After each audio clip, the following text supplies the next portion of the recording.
Good morning student. आज मैं आप लोगों को क्लास 5 का हिंदी पढ़ाने जा रही हूँ। चैप्टर 2 है missile man doctor APJ Abdul कलाम।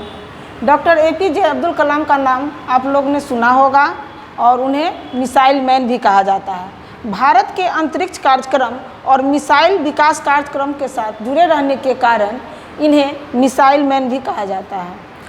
कलाम का पूरा नाम अब्दुल पाकिर बेनुजलाब्दीन अब्दुल कलाम था और उनका जन्म 15 अक्टूबर 1931 में तमिलनाडु के रामेश्वरम में हुआ था।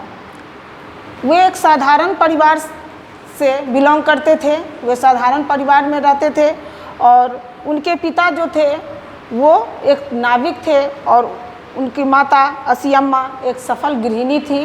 वह घर के कामकाज में हाथ बटाती थी और घर में ही रहती थी।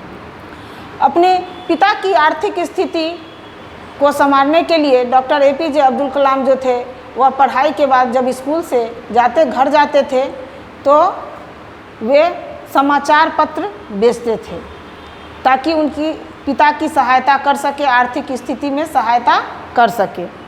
और मैट्रिक के बाद उन्होंने तिरुचिरापल्ली के सेंट जोसेफ कॉलेज से स्नातक की डिग्री प्राप्त की और भौतिक विज्ञान में सफलता प्राप्त की। उसके बाद उन्होंने एयरोस्पेस इंजीनियरिंग की शिक्षा ग्रहण की। सन 1960 में उन्होंने मद्रास इंस्टीट्यूट ऑफ टेक्नोलॉजी से अपनी इंजीनियरिंग की शिक्षा पूरी की।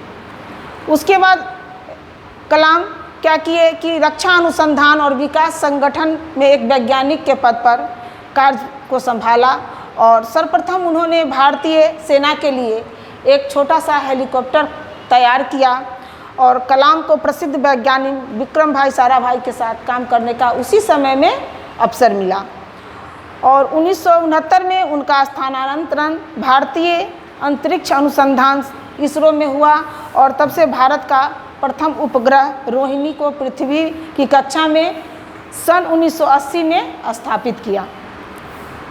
और उसके बाद क्या हुआ कि कलाम को राजा रमन्ना उन्होंने पोखरण में परमाणु अनुसंधान कार्यक्रम जो चल रहा था उसकी देखरेख के लिए कलाम को बुलाया गया और क्योंकि यह परीक्षण उनकी की देखरेख में करना था।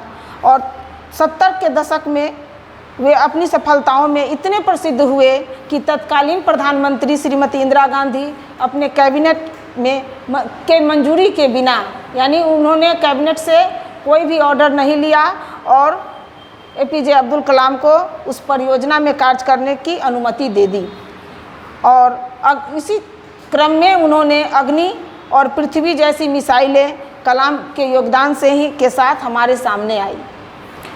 जुलाई 1992 से लेकर दिसंबर 1999 तक डॉक्टर कलाम प्रधानमंत्री के वैज्ञानिक सलाहकार के रूप में DRDO के सचिव रहे और तभी भारत का दूसरा परमाणु परीक्षण हुआ और उसकी उपलब्धियों की सफलताओं के कारण 2002 में NDA सरकार ने उन्हें राष्ट्रपति का उम्मीदवार बना लिया और वे अपने प्रतिद्वंदी लक्ष्मी सहगल की भारी अंतर से हराकर 25 जुलाई 2002 में को भारत के वे 11वें राष्ट्रपति के पद को ग्रहण किया।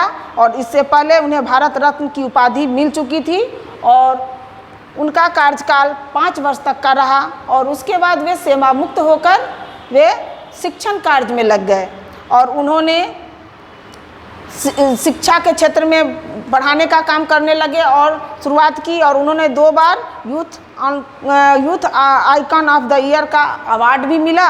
और उसके बाद शिक्षण के अलावा कलाम ने अनेक पुस्तकें लिखी जैसे India 2020, a vision of the new millennium, wings of the fire और एयर ऑटोबायोग्राफी, इग्नाइटेड माइंड्स आदि। भारत सरकार ने उन्हें पद्म विभूषण, पद्मश्री और पद्म रत्न से भारत रत्न से अलंकृत किया इसी क्रम में उन्हें।